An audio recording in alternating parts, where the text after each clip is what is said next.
और जहाँ भी हम कहीं इलेक्शन लड़ते हैं या कोई मुद्दा होता है, जहाँ यूएन में हो या यूरोपियन यूनियन में हो,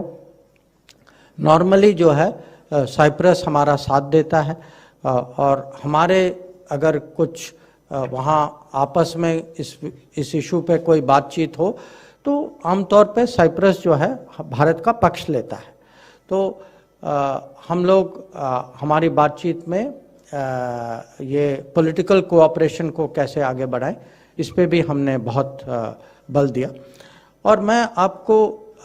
ये ज़रूर कहना चाहूँगा कि जिस तरीके से भारत आजकल, भारत के हित, भारत का प्रभाव, भारत का पहचान,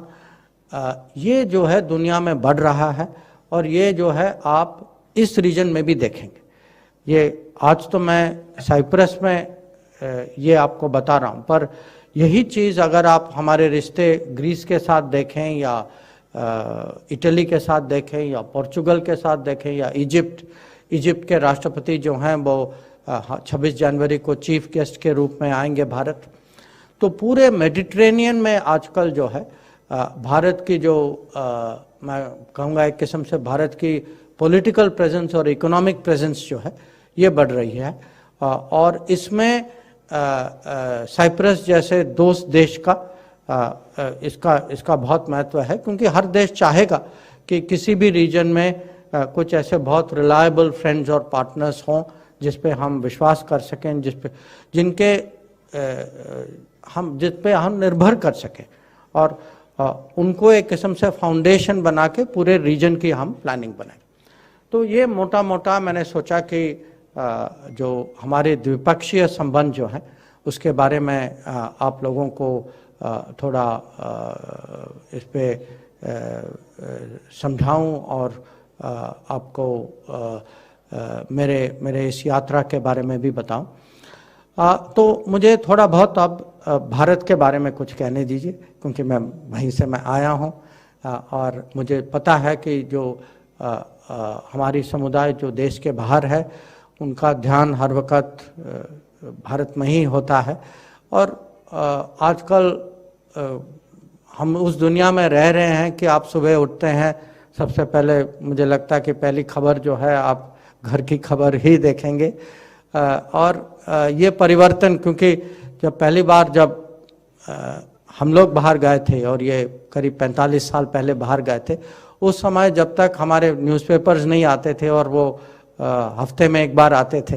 तो घर में भी क्या हो रहा नहीं हो रहा ये पता कराना इतना आसान नहीं था। तो मुझे पता है आपको ज़्यादातर ज्ञान तो होगा कि भारत में हो क्या रहा है, पर तब भी मैं आपको कहना चाहूँगा कि पिछले सालों में जो बड़ी चुनौतियाँ जो दुनिया ने देखी है, वो चुनौतियाँ भारत को भी सामना करना पड़ा। और सबसे बड़ी चुनौती जो थी वो कोविड की चुनौती थी कि कोविड एक किस्म से हर देश के लिए एक अग्नि परीक्षा थी, और किस तरीके से हर देश इसको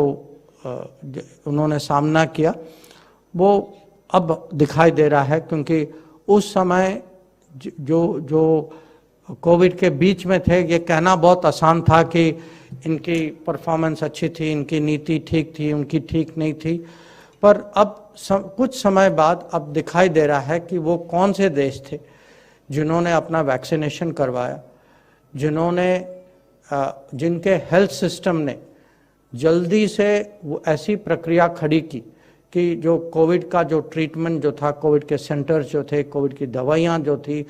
जो कोविड के लिए मास्क और वेंटिलेटर्स और मेडिसिन का प्रोडक्शन जो था, और मैं गर्व के साथ कह सकता हूँ कि उनमें से अगर कुछ चुने हुए देश जो हैं जिन्होंने अपना तो देखा ही, पर दुनिया का भी जहाँ उनको मदद करने का अवसर मिला, तो उन्होंने माने खुले दिल से उन्होंने दुनिया की मदद की, और हम उनमें से एक देश हैं। और मैं कहूँगा मंत्री के रूप में नहीं, हर भारतीय को इस पे गर्व होना चाहिए कि अगर हम लोगों ने 140 देश से ज़्यादा हमने दवाएं दी और 100 देश से ज़्यादा हमने वैक्सीन्स दी, और ऐसे ऐसे देशों को वैक्सीन जी, और बहुत सारे वैक्सीन जो है हमने मुफ्त में दिया था। ऐसे देशों को हमने दिया जिनको दुनिया ने उस समय, दुनिया के मन में नहीं था वो देश। वो ज़्यादातर आप जानते हैं कि वैक्सीन जो हैं वो विकसित देशों को पहले मिला था, विकासशील देश ज़्यादातर पीछे रह गए थे। और अगर एक देश ने अपने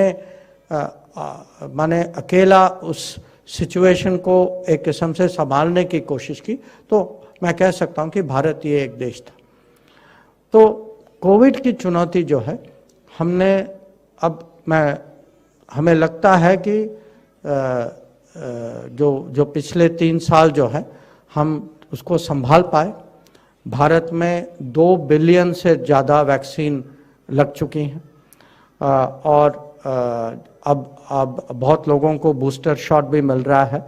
अब आगे क्या होगा वो तो कहना मुश्किल है, क्योंकि जो खबर आप भी देखते हैं, मैं भी देखता हूं कि अब फिर से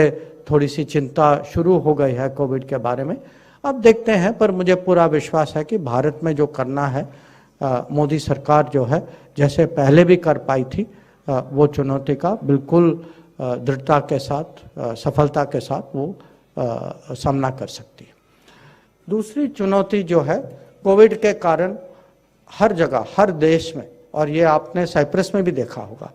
कि इसका जो है आर्थिक प्रभाव पड़ा है। हर ऐसा एक देश नहीं है दुनिया में जिसकी इकोनॉमी में गिरावट नहीं हुआ है, जहाँ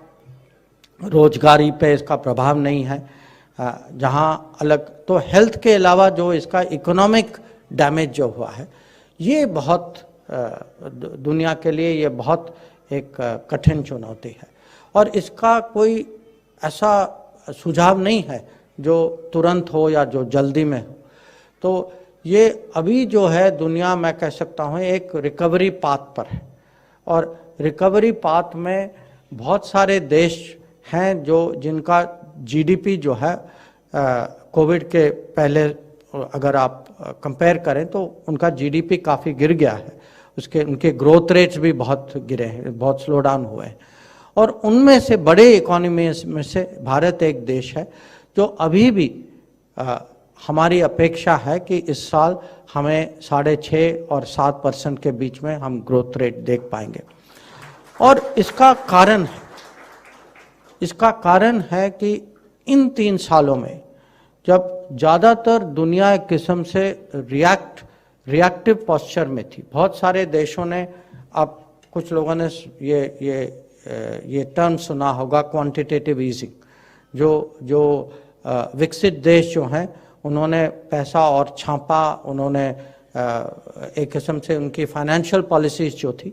वो फाइनेंशियल पॉलिसीज़ कोविड के कारण इकोनॉमी को बढ़ाने रखने के लिए बहुत इजी क्रेडिट पॉलिसीज़ थी। अब ये टाइट हो रहा है और इसका दुनिया में इसका असर दिखाई दे रहा है। अब भारत एक देश था जिन्होंने ये करने के बजाय इन 3 सालों में हमने बहुत बड़ी रिफॉर्म्स की और अलग अलग क्षेत्र में रिफॉर्म्स की कि हमारी जो बैंकिंग जो है उसको हमने क्लीन अप किया, क्रेडिट पॉलिसीज़ बदली, जो हमारे बिजनेसेस खासकर स्मॉल और मीडियम बिजनेसेस जो थे, सर्विस सेक्टर जो था, उनको जिस तरीके से सपोर्ट मिलना चाहिए ऐसा सपोर्ट हमने दिया। और लेबर रिफॉर्म्स की, एजुकेशन रिफॉर्म्स की, आप कुछ लोग जानते होंगे कि एक न्यू एजुकेशन पॉलिसी की घोषणा हुई है पिछले साल। तो बाकी लोग जो हैं वो रिएक्ट कर रहे थे, हम रिफॉर्म कर रहे थे।